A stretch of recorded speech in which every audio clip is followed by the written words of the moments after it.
This is Atlantic Television Network. Welcome to Global News at 9 p.m. First, the highlight. Kwebelo plans to distribute 54 construction units to local government areas. Federal government enforces 8-year tenure for directors, PAM 6. Federal government files charges against Air Rufai. Customs fixed cargo clearance time to 48 hours. U.S. sanctions 8 Nigerians over links to Boko Haram cybercrime. Oshimen targets the Galatasaray gold record, and Yabo makes choice to work with any political party.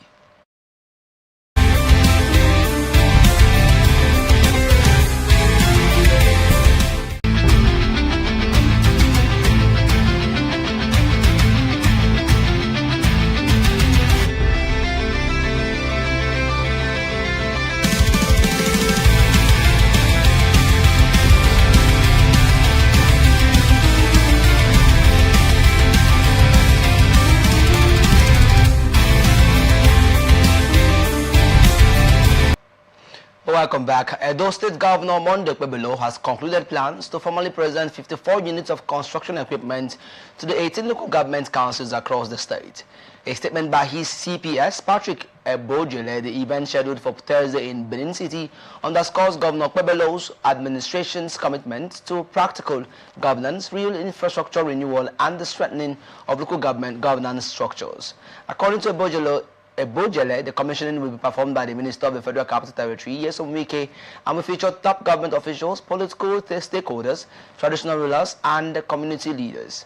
The statement also said, since his assumption of office, the governor has prioritized road rehabilitation and construction and the building of flyovers, as well as movement from one local government to another to assess the needs of the resident. Akwa Ibom State Governor Omo Eno has reassured citizens that no amount of propaganda or sentiment can overturn the state's rights to the oil wells as established by 2 valid Supreme Court judgments. This is coming after Cross River State contested the ownership of the oil wells with Akwa Ibom State due to a long-standing revenue dispute stemming from the 2008 loss of the Bakassi Peninsula to Cameroon, which rendered the state non-littoral, while 2012 Supreme Court judgment awarded the 76 oil wells to Akwa Ibom State, but Cross River is arguing that the decision was unjust, asserting that new mapping and geological data placed 67 of the oil wells within its territory. Speaking while fielding questions on arrival at the Victor Atta International Airport, Eno expressed strong confidence in the leadership of President Bola Tinubu and also places a high premium on the rule of law in administering the country. Governor Eno urged the people of the state to remain calm, stressing that the matter is one of established facts, not emotions, while the Revenue Mobilization Allocation and Fiscal Commission has officially refuted reports alleging that the oil wells were ceded to Cross River State, describing such claims as false and misleading. Abia State government has planned to settle outstanding salary arrears owed to former local government councillors who served between 1999 and 2022. Governor Alex Otuwu disclosed this during a meeting with members of the Association of Former Elected Councillors in Umuahia. Said payments of the arrears accumulated under previous administrations would commence before the end of the month and would be settled in batches. He also said when the proposal on the arrears owed by former councillors was first brought to him, he was not aware of the issues involved, including ongoing court cases, and insisted that his administration would address and resolve all inherited challenges because he believed that leadership should be about stewardship and problem solving. The governor commended the association for withdrawing its court case over the issue of unpaid salaries, adding that some former councillors were his long-standing friends and assured all the councillors of equal treatment, regardless of political affiliation. Anambra State Police Command has arrested 4 additional suspects over the murder of 3 Cameroonian nationals in the state.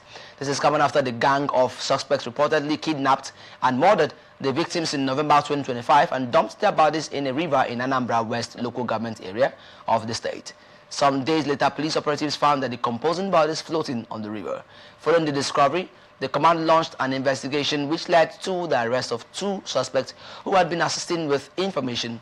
A statement by the spokesman for the Anambra State Police Command, Tochukwu Ikenga, said through the confession of the 2 suspects already in custody, 4 more suspects were arrested by security operatives on February 13, 2026 at a shrine located in Nando, Anambra East local government area after a fierce gun duel. He further said 2 pump action guns, 1 locally made Beretta pistol, 1 machete, assorted ammunition and criminal charms were recovered from the suspects during the arrest. Enugu State Police Command has arrested and detained 3 male suspects and recovered firearms, ammunition and hard drugs from them.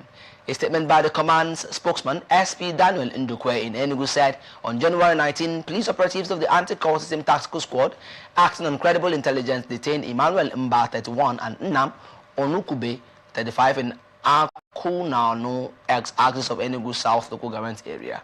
According to him, the suspects confessed to being members of the Supreme Vikings confraternity, with Imba identified as the head and executioner of the unlawful group in the Enugu South local government area as of December 2025, while the police recovered 1 pump-action gun and a locally fabricated Beretta-type pistol, 31 live cartridges, a large wrap of substance suspected to be cannabis sativa, 1 HP laptop, and 1 motorcycle.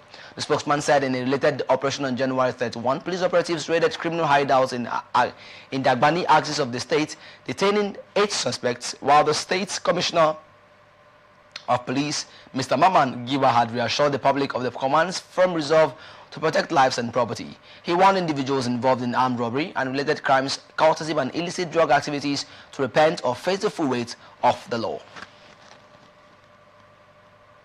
Ebonyi State Police Command has confirmed the killing of 3 people following the collapse of a mining pit in Ebonyi. Confirming the incident, SP Joshua Okando, spokesman of the Police Corporate Command in the state, said 4 others were injured in the incident, while the Commissioner for Solid Minerals Development, Mr. Chidi Onyi, described the incident as unfortunate. The Commissioner attributed the recurring collapse in mining communities to illegal mining activities, occasioned by greed for money. Lagos State Police Command has commenced investigation into the deaths of 2 members of the Nollywood production crew found lifeless inside a parked vehicle at a movie location in the Lekki area of the state. This is coming after the victim's lighting director Ekemini GT Ime and his associate Ayodeji Walter Odediron were discovered unresponsive on Saturday, February 7 within the premises of Evercare Hospital Lekki Phase 1, which was being used for filming. The police said the men were foaming at the mouth, while one had blood stains around the nose and lips, and Ime, until his death, was the chief executive officer of the lighting company and was known for his work on major productions, including King of Boys, as well as music videos for artists such as Davido. Police Public Relations Officer in Lagos State, Abimbola Adebisi, confirmed the incident, which comes barely a few days after a gospel artist, Matthew Ogundele, popularly known as Shegun Praise, and 3 of his crew members were found dead inside a music studio in the Ibrahim Adesanya area of Ajah, Lagos State. Lagos State government has commenced the development of a comprehensive policy aimed at accelerating the transition to cleaner and more sustainable transportation systems across the state. Speaking at an interministerial stakeholders meeting on the development of a sustainable alternative fuel vehicles policy and implementation plan at Alausa Ikeja, the Commissioner for Energy and Mineral Resources, Piodun Ogunleye, highlighted the strategic importance of the policy in addressing traffic congestion, air pollution, energy security, and climate change challenges in Lagos. A statement by the Commissioner said the initiative aligns with the state's Themes Plus agenda, the Lagos State Development Plan 2052, and the State Energy Transition Plan, as well as global commitments under the Sustainable Development Goals, particularly Goals 7, Affordable and Clean Energy, 9, Industry, Innovation and Infrastructure, 11, Sustainable Cities and Communities, and 13, Climate Actions. According to Ogunleye, the frameworks now require practical, measurable, and time-bound actions with the AFV policy and implementation framework serving as a key delivery instrument, stressing that the proposed policy will provide a clear regulatory and institutional framework for the adoption of electric vehicles, compressed natural gas, liquefied petroleum gas, biofuels, and other cleaner propulsion technologies. The policy is also expected to address critical areas such as infrastructure development, safety standards, local manufacturing and value addition, financing mechanisms, battery life cycle management, as well as robust monitoring and evaluation systems, stressing that the interministerial meeting was a deliberate internal government engagement convened to ensure alignment, policy coherence, and shared ownership across relevant ministries, departments, and agencies ahead of broader consultations with private sector stakeholders and civil society. Men of the Nigerian Army 32 Artillery Brigade, Ondo State, have killed 2 suspected terrorists who are part of a gang terrorizing the northern senatorial district of the state, and the suspects were killed following an operation by the officers at Forward Operating Base, FOB, along the Akunu Aogalo Road. While confirming the development, the Assistant Director of Army Public Relations 32 Artillery Brigade, Major Irabo Injoka, said the operation was carried out along with personnel of the Ondo State Security Network Agency, otherwise known as the Amotokun Corps, as well as local vigilantes. According to Irabo, the operatives received credible intel on the movement of the terrorists within the axis and swiftly mobilized to kill the suspected criminals, adding that during the operation there was an exchange of gunfire which led to the killing of 2 of the suspects and bullet wounds on other members of the gang who escaped. After the operation, the Army spokesperson said 1 AK-47, 2 magazines and 61 rounds of ammunition, 3 mobile handsets, a jackknife, a torchlight, suspected illicit drugs, charms, and the sum of 39,000 naira, among other personal effects, were recovered from the suspects. Members of the National Assembly and Osun State House of Assembly, elected on the platform of the People's Democratic Party, have disowned the Tunde Tijani-led caretaker committee of the party in the state. The lawmakers made their position known in a communique obtained in Oshobo, issued after a recent meeting of the group signed by the Deputy Minority Leader of the Senate, Lere Oyewumi. The lawmakers commended Governor Ademola Adeleke's efforts to improve the standard of living of residents and pledged support for his re-election bid in the 2027 governorship. 2026 governorship poll. The group also backed the Mr. Sunday BC-led PDP State Working Committee in Osun. Reacting to the defection of 5 federal lawmakers from the PDP to the All Progressives Congress, the lawmakers said the political realignments in the state did not in any way diminish the strength, structure, or grassroots support of the governor and the PDP in Osun State. They also condemned the alleged illegal diversion of public funds in Osun local government areas, adding that the continued withholding of allocations was causing for the avoidable hardship for teachers, nurses, healthcare workers, local government civil servants, retirees, and traditional institutions. Stakeholders of the All Progressives Congress in Oyo State have resolved to adopt a consensus option for the emergence of a new set of executive committee members expected to manage the affairs of the party at the ward and local government council levels in the next 4 years. A statement by the State Publicity Secretary Adewale Shadare in Ibadan, the state capital, the national leadership of the party had commenced its congresses in about 30 states across the country.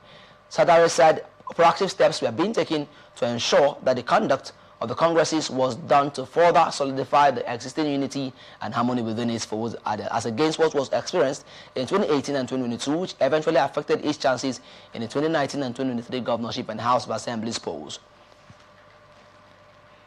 Suspected bandits have kidnapped 10 passengers, including a female grain trader, along the Takum-Tonga Katsina Allah Highway in Benue State. The incident occurred when the victims were traveling from Takum in Taraba State to Tonga Market in Katsina, Allah local government area, and the prolonged silence has heightened fears over the safety and condition of the victims, while the family members have appealed to security agencies to urgently intervene and intensify efforts to secure the release of their loved ones. When contacted, the police public relations officer of the Benue State Police Command responded, said the police is yet to provide further details. Meanwhile, residents along the Takum-Tonga Katsina Allah corridor have continued to express concern over rising insecurity in the area, calling on authorities to strengthen patrols and surveillance to curb criminal activities on the route. Hundreds of demonstrators stormed the headquarters of the Economic and Financial Crimes Commission in Abuja on Monday, demanding a thorough probe into the 432 billion naira corruption case involving former Kaduna State Governor Nasir El-Rufai. The protesters, under the aegis of the Mega National Movement for Good Governance, converged on the anti-graft agency's headquarters, chanting solidarity songs and wielding placards with inscriptions such as "Answer the charges, El-Rufai," and "El-Rufai not above the law." In a dramatic turn, the group made spirited attempts to march into the commission's premises, but were stopped by stern-looking security operatives stationed at the entrance. Addressing journalists at the scene, the group's spokesman, Muhammad Abdullahi, insisted that the corruption allegations against the former governor must not be trivialized or politicized, adding that the issue was about lawful prosecution against El-Rufai should allow the judicial process to run its course in the interest of accountability and justice. The protest comes amid heightened political tensions surrounding the alleged financial improprieties during El-Rufai's 8-year tenure as governor of Kaduna State, and is currently facing a 432 billion naira corruption probe after all 28 members of the Kaduna State House of Assembly unanimously endorsed the petition to the Independent Corrupt Practices Commission and the EFCC. Deputy President of the Senate, Senator Barau Jibrin, has donated 100 million naira to traders affected by a fire outbreak at the Singa market in Fage local government area of the Kano State. A statement signed by his special advisor on media and publicity, Ismail Mudasher, Jibrin said the inferno, which destroyed goods and properties worth over 5 billion naira, affected not only the traders but the entire state and nation. The senator pledged to facilitate the provision of a modern fire control facility in the market to prevent future disasters, and Jibrin was received at the market by the chairman Alhaji Junaidu Zakari alongside thousands of affected traders, where he donated 100 million naira to the victims to caution the effects of the inferno. Zakari said the Singa market had suffered two major fires in recent times, leading to losses exceeding 5 billion naira. President Bola Tinubu described the incident as tragic and ordered a comprehensive investigation into its causes, adding that the latest outbreak occurred less than 2 weeks after a similar fire destroyed shops and property in the same market.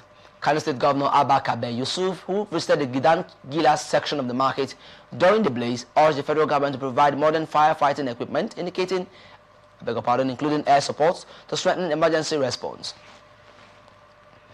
Sokoto State Government has approved 1 billion naira for the 2026 Ramadan feeding program, which with plans to serve 34,000 plates of food daily to vulnerable residents across the state.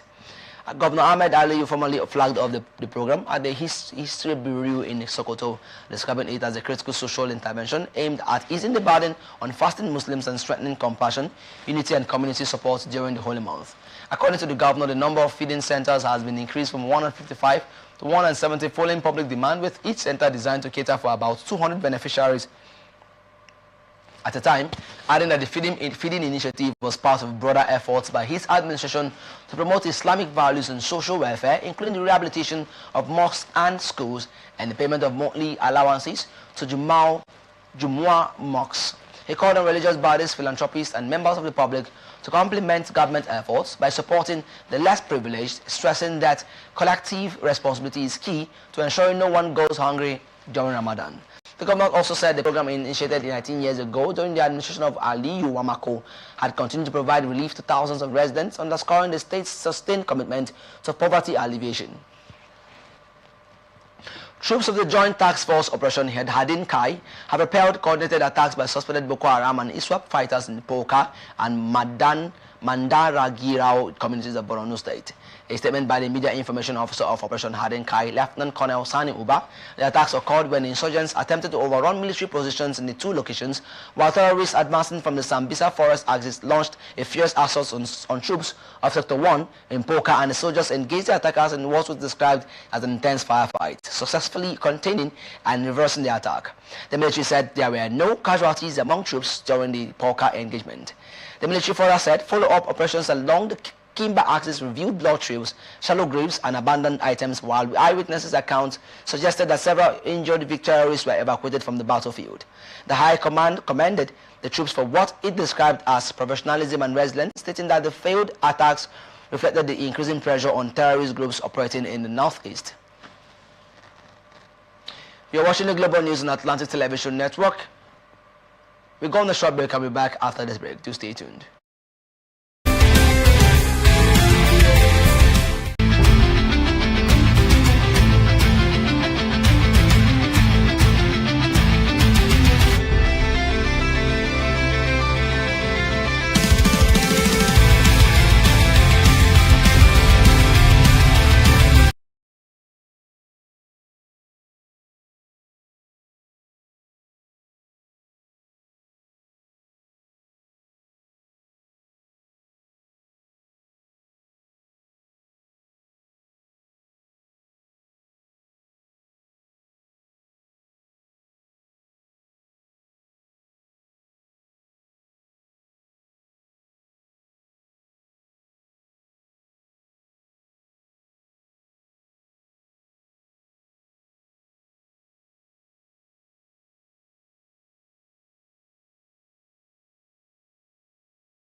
Welcome back. This is the Global News on Atlantic Television Network, and now to the rest of our stories.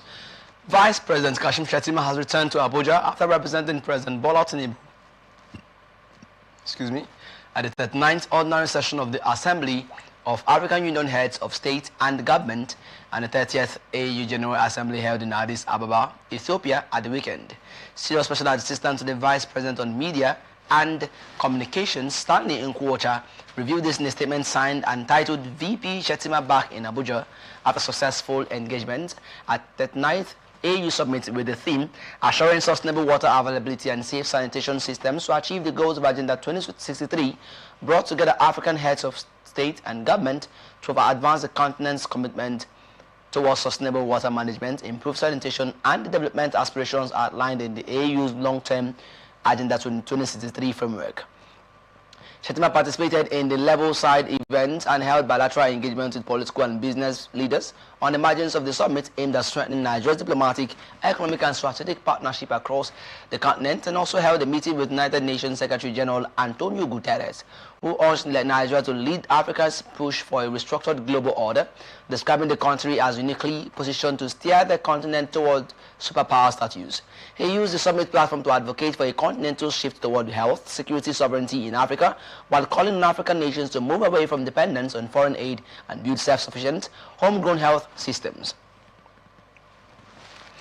Federal government has donated 5 billion naira to victims of the devastating fire that razed parts of Singa Market in Kano on Saturday, bringing immediate relief to hundreds of affected traders. Vice President Kashim Shettima, who disclosed the donation during a sympathy visit to the market on Monday, said the intervention aimed to help victims rebuild their businesses and restore economic activity in the market. The visit followed last week's fire outbreak, which destroyed goods and properties worth billions of naira, leaving many traders in distress. Describing the incident as a national tragedy, adding that the inferno was not only a loss to Kano State, but to the entire federation. The Vice President was accompanied by the governors of Jigawa, Kebbi and Imo, offered prayers for the victims and prayed to Almighty Allah to prevent the recurrence of such disasters in the future. In his remarks, the chairman of the Swinga Market Traders Association, Junaid Zakari, expressed gratitude to the federal government for what he described as a timely and generous gesture and pledged that the funds will be used judiciously to support affected members and help restore business activities in the historic market. Senators urged the management of the North Central Development Commission to prioritize investment in agriculture and security in its 2026 budget. The chairman of the Senate Committee on NCDC, Senator Titus Zam, made the call on Monday when the management of the commission appeared before the committee to defend its 2026 budget estimates, and at the commencement of the budget defense, the committee went into a closed session to consider the commission's budget. The lawmaker, however, said the committee was dissatisfied with the implementation of the capital component of the 2025 budget, adding that it was a national challenge as the 2025 budget has had implementation issues, and the committee had considered the total estimate of 140 billion naira for the 2026 financial year for the commission to be appropriated and utilized for the good of the region. Senator Natasha Akpotu-Duagan, representing PDP Kogi Central, has staged the protest over being on North Central Development Commission activities, describing it as a persistent curtailment of her legislative rights and privileges in the 10th Senate. Her protest, part of which was captured on video, was a sequel to her alleged omission from the membership of the Senate Committee on the NCDC, which held a meeting in the Senate on Monday, and Senator Akpotu-Duagan reportedly arrived at the committee meeting fully prepared to engage in proceedings, only to discover that she was not listed among those officially invited for the event. Akpotu-Duagan went to the office in the company of some of her aides, and upon her arrival, an altercation ensued between some of her staff and that of the committee chairman, as contained in the video recording of the incident. And thereafter, Senator Akpotu-Duagan said she got in touch with the committee chairman, who indicated his actions were based on instructions from higher authorities. Without providing further details, she described the incident as part of a recurring pattern of marginalization, stressing that all senators are constitutionally equal in status, authority, and mandate, and further queried the procedural and constitutional justification for excluding her from a committee whose work directly affects our region in the North Central geopolitical zone. The senator reaffirmed their commitment to fairness and institutional integrity while insisting that her demands were rooted in respect for the electoral mandate entrusted to her by the people of Kogi Central, and pledged to continue advocating for equitable treatment whenever legislative rights are undermined.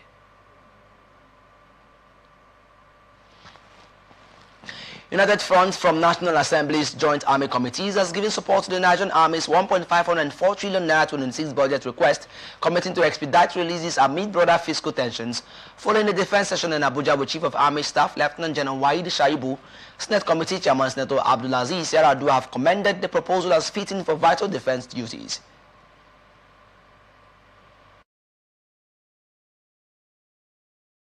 Of the Federal Republic, the President Commander-in-Chief of the Federal Republic of Nigeria, President Bola Ahmed Tinubu, has declared a state of emergency. And this budget 2026, as far as we are concerned, does not reflect the state of emergency we are talking about. So the thinking of the Senate and the House of Reps is that there should be a supplementary to reflect the state of emergency that has been declared by Mr. President. Strong collaboration with our counterparts in the Senate will keep our oversight and budgetary approaches responsive and forward-looking, so that the 2026 budget tangibly enhance the operational capacity of the Nigerian Army and assist in addressing some of our security challenges. More importantly, this joint committee, we are going to invite the Minister of Finance, Minister of Budget, particularly on the question or issue of budget releases. There is no doubt about it. No matter one sentiment, one cannot run away from the fact. We know what is happening, and we have to push.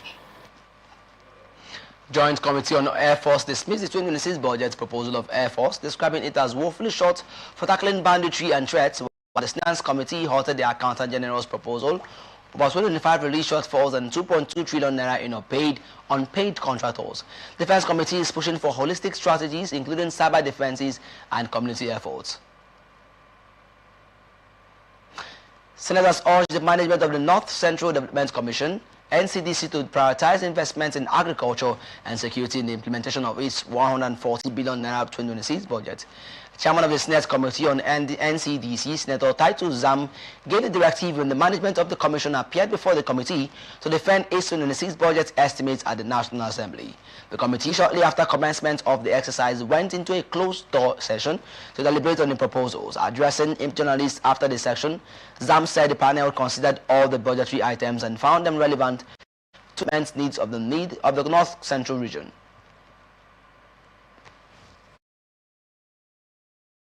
This is a development commission with a specific mandate to develop the North Central region. And development cannot just be in a vacuum. It has to fill certain sectors of the economy. Example, health, education, agriculture, rural roads, and other public infrastructure. And also other social services that are needed by the people of North Central region.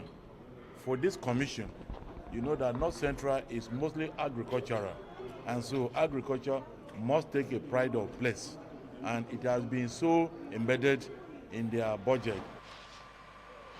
Meanwhile, mild drama unfolded shortly after the budget defense session as the senator representing Kogi Central, Natasha, reportedly confronted the office of the committee chair over the scheduling of the meeting in her absence. Federal government has directed all ministries, departments and agencies to enforce the 8-year tenure limits for directors and permanent secretaries, following a new deadline set through the office of the head of civil service, of the Federation. Excuse me. This is coming after in July 2023, the former head of civil service of the Federation, Folashade Yemi Eshon, declared the commencement of the revised public service rules by a circular addressed to permanent secretaries, the Accountant General of the Federation, the Auditor General for the Federation, and heads of extra ministerial departments, informing them of the revised rules. According to Section 020909 of the revised PSRO, the tenure limit for permanent secretaries is 4 years, with a possible renewal based only on satisfactory performance, and rules also stipulate that a director, GL17, or its equivalent shall compulsorily retire after 8 years in that position. In August 2025, the Association of Senior Civil Servants of Nigeria raised concerns over plans to extend the tenure of certain directors and permanent secretaries, warning against violations of civil service rules. While in the memo released on February 10, the 2026, signed by the current head of civil defense, D.D. Wilson Jack, MD8, were accused of inconsistent implementation of the tenure system. Former Labour Party presidential candidate Obi has insisted that votes must count in the 2027 general elections, warning that anyone who attempts to undermine the process would face legal consequences. A statement shared on via his verified X handle on Monday, Obi said, unlike in previous elections, Nigerians would insist that every valid vote is counted and properly recorded. He urged citizens to remain at their polling units after casting their ballots to witness the counting and transmission of results, insisting that electoral transparency is critical to safeguarding the country's democracy. Former officials of the Independent National Electoral Commission have intensified calls for mandatory real-time electronic transmission of election results. The demand comes as the National Assembly meets on Tuesday to harmonize differing versions of the proposed electoral reforms with real-time upload of polling unit results to add to the INEC results viewing portal, emerging as one of the most contentious issues before legislators. A former resident electoral commissioner, Mike Igini, said the decision facing lawmakers could shape both the credibility of future elections and their own political survival ahead of the 2027 general elections.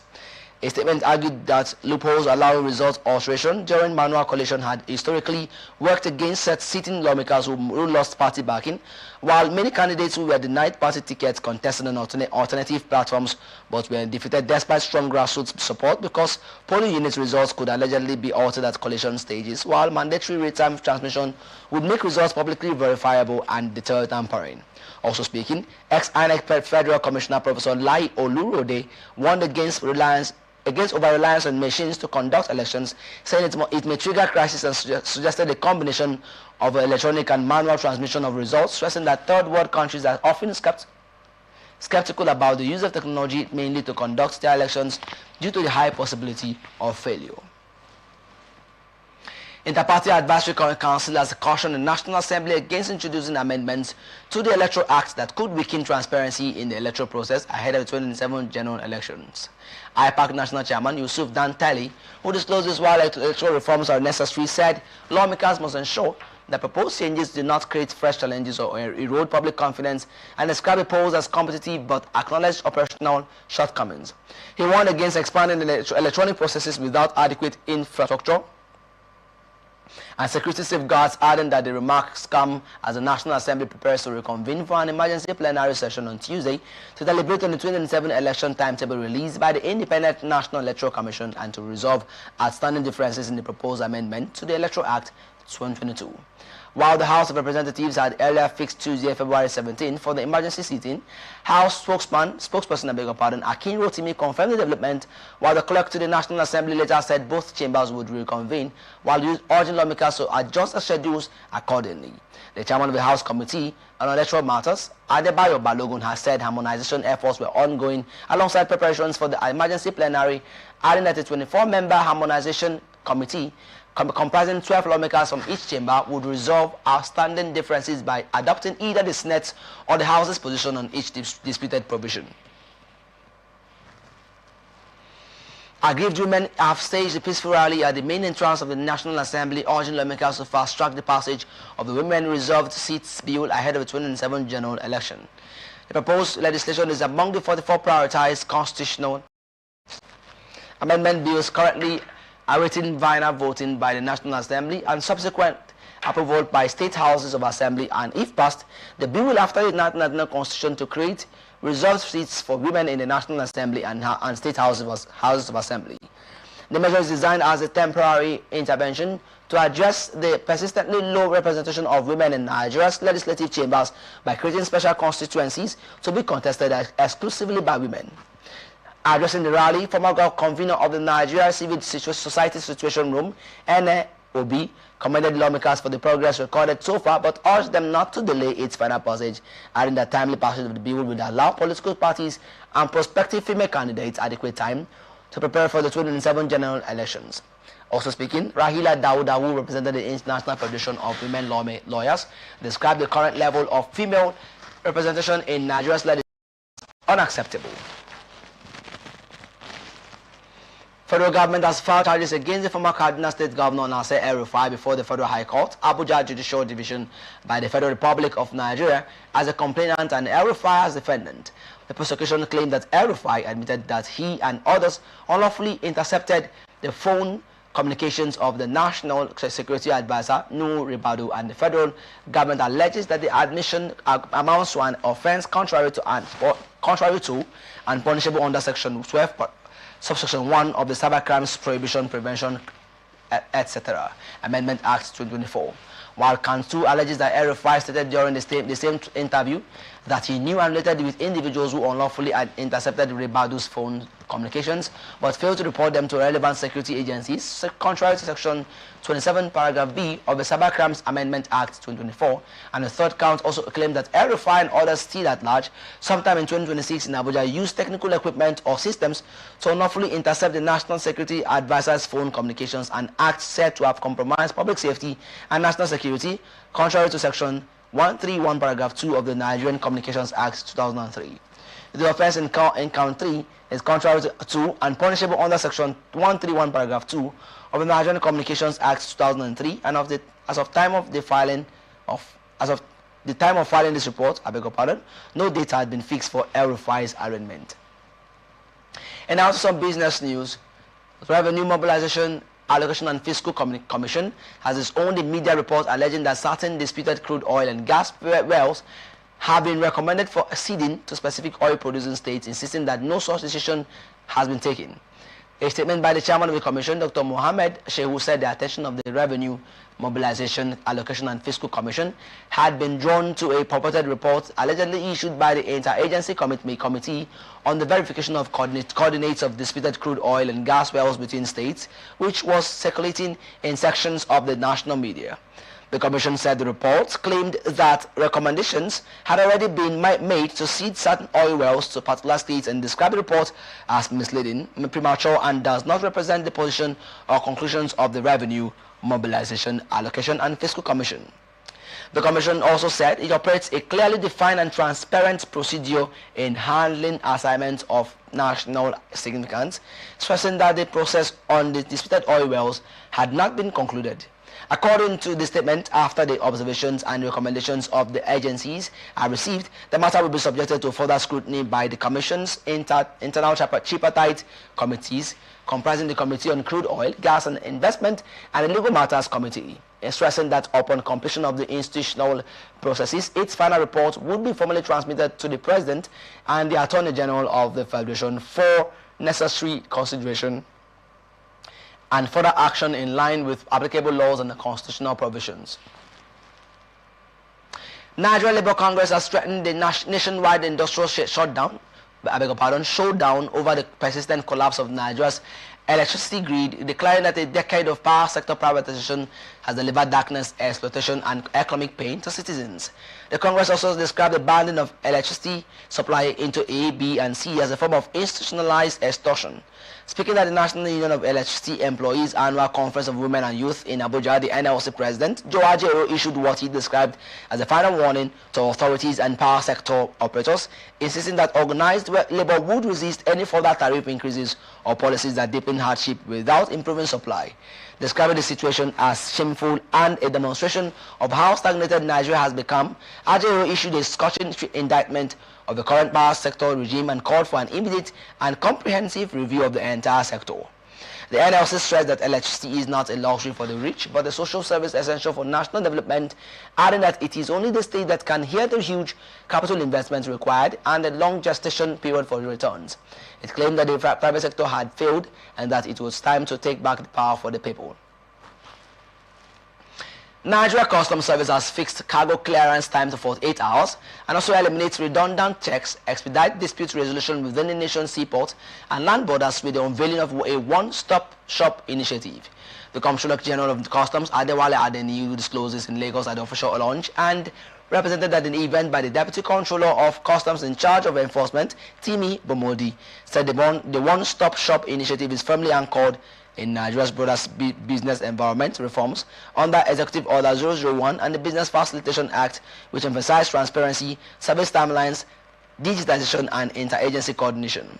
The one-stop shop is designed as a unified operational framework that centralizes all risk interventions within a coordinated digital and physical environment, replacing fragmented processes with an integrated clearance system, and development is in line with the approved standard operating procedure.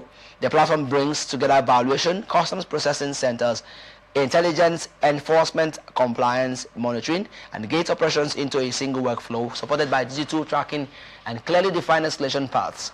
According to him, the one-stop shop initiative pursues clear and measurable operational and economic outcomes and also reduces clearance time by eliminating duplicated reviews and sequential inspections, supporting a 48-hour clearance target and improving significantly on historical dwell times, stressing that recent assessments by the Presidential Enabling Business Environment Council have acknowledged measurable progress while also highlighting persistent bureaucratic bottlenecks and weak consequence management.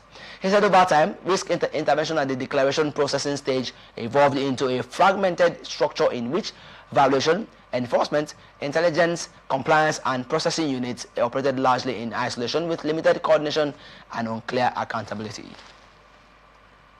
And now some international tidbits. As the United States has frozen the assets and properties of 8 Nigerians accused of having links to the Islamic sect Boko Haram and the Islamic sect state of Iraq and the Levant. A statement contained in a 3,000-page document dated February 10, released by the United States Treasury's Office of Foreign Assets Control, also identified individuals sanctioned for cybercrime-related offenses and other security threats. The pronouncement comes on the heels of recent recommendations by the U.S. Congress for visa bans and asset freezes on persons and groups accused of violations of religious freedom and persecution of Christians in Nigeria. The former governor of Kano State, Rabiu Kwankwaso, the Miyetti Allah Cattle Breeders Association of Nigeria, and Miyetti Allah Cattle were recommended by United States lawmakers for visa bans and asset freezes, which also provided notice of actions taken against specially designated nationals whose property and interests were blocked as part of counter-terrorism efforts. This is coming after the United States officially designated Boko Haram a foreign terrorist organization in 2013, while the U.S. State Department said the group is responsible for numerous attacks in the northern and northeastern regions of the country, as well as in the Lake Chad Basin in Cameroon, Chad, and Niger that have killed thousands of people since 2009. Israeli Prime Minister Benjamin Netanyahu says the U.S. must require Iran to relinquish all of its enriched uranium and be barred from enriching more as part of any nuclear deal with Tehran. His comments come as Iranian and U.S. officials prepare for a second round of talks in Switzerland on Tuesday, and Iran will consider compromises to reach a nuclear deal if the U.S. is willing to discuss lifting sanctions.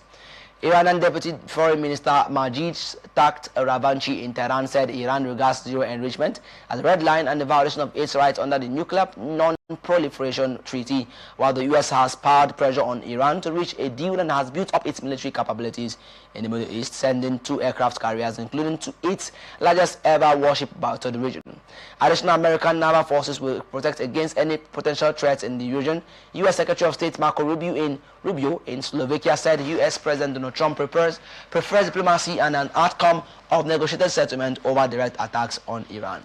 Trump's top envoy Steve Witkoff and son-in-law Jared Kushner is set to meet Iranian negotiators, including Foreign Minister Abbas Araghchi, who is traveling to Geneva. While under the 2015 nuclear deal from which Trump withdrew, Iran had agreed to limit its nuclear activities and allow international inspections in return for the lifting of crippling economic sanctions. Here now is ATN Sports News. Nigeria's Falconets and Malawi will clash in the 2026 FIFA Under-20 Women's World Cup final qualifying round tie in May. The first leg will hold in Nigeria between May 1 and 3, 2026, while Malawi will host the second leg in Blantyre between May 8 and 10, 2026. The Falconets defeated Senegal 3-1 on aggregate to reach the final qualifying round, while Malawi trashed Guinea-Bissau 6-2 on aggregate to book a date with Moses Adoku's side. The winner on aggregate for the Under-20 Women's World Cup, which will hold in Poland in September. Super Eagles of Nigeria will take on Jordan in an international friendly in Amman in March. Jordan will use the friendly as part of their preparations for the 2026 FIFA World Cup. Nigeria's availability for the game will, however, depend on FIFA's impending ruling on the country's eligibility protest against Democratic Republic of Congo. The West Africans are also in talks with Iran for another friendly slated for March, while Jordan will be making their maiden World Cup appearance this summer. Jamal Salami's side are drawn in a difficult group with title holders Argentina, Algeria, and Austria. Victor Osimhen has made history by becoming Galatasaray's highest goal scorer in a single UEFA Champions League campaign when the Yellow and Reds take on Juventus in their playoff tie. Osimhen has scored 6 goals in 6 outings in the competition for Orkan Buruk's side this season. The Nigerian international is 2 goals behind Burak Yilmaz, who holds the record with 8 goals from 9 games during the 2012 and 13 season. The 27-year-old has also registered 9 goals in 16 league outings this term, and Galatasaray will host Juventus in the first leg of the Rams Park on Tuesday. At the Rams Park on Tuesday. The reverse fixture is slated for Turin next week, Wednesday. And now entertainment news. Nollywood actress Iyabo Ojo says she will work with any political party to build a better tomorrow for Nigeria. She stated this following her controversial promotional clip for the Federal Airports Authority of Nigeria, FAN, which was recently shared by FAN on X, captured Iyabo praising and promoting what she described as improvements at the Murtala Mohammed International Airport in Lagos. The development sparked mixed reactions online due to her previously known political stance, with many reminding FAN and the federal government of how the actress previously criticized Tinubu administration and also supported Peter Obi against him during the 2023 general election. Reacting to the development, Olubumi Kuku, the managing director of FAN, debunked claims online that Ojo had been awarded any contract by the authorities or appointed as its ambassador. And that's the global news for tonight. Before we go, and a look at the major stories. Okobelo plans to distribute 54 construction units to local government areas. Federal government enforces 8-year tenure for directors, PAMSEX. Federal government files charges against El Rufai. Customs fixed cargo clearance time to 48 hours. US sanctions 8 Nigerians over links to Boko Haram cybercrime. Osimhen targets Galatasaray goal record, and Iyabo makes choice to work with any political party. I am Favor Chikwesri Michael. Thank you for watching. You can follow us on our social media handles on Twitter now X at Atlantic TV Network, on Facebook and YouTube at Atlantic Television Network, and on Instagram at Atlantic TV Network. And don't forget, peace and unity are the pathways to progress. Do have a pleasant night's rest.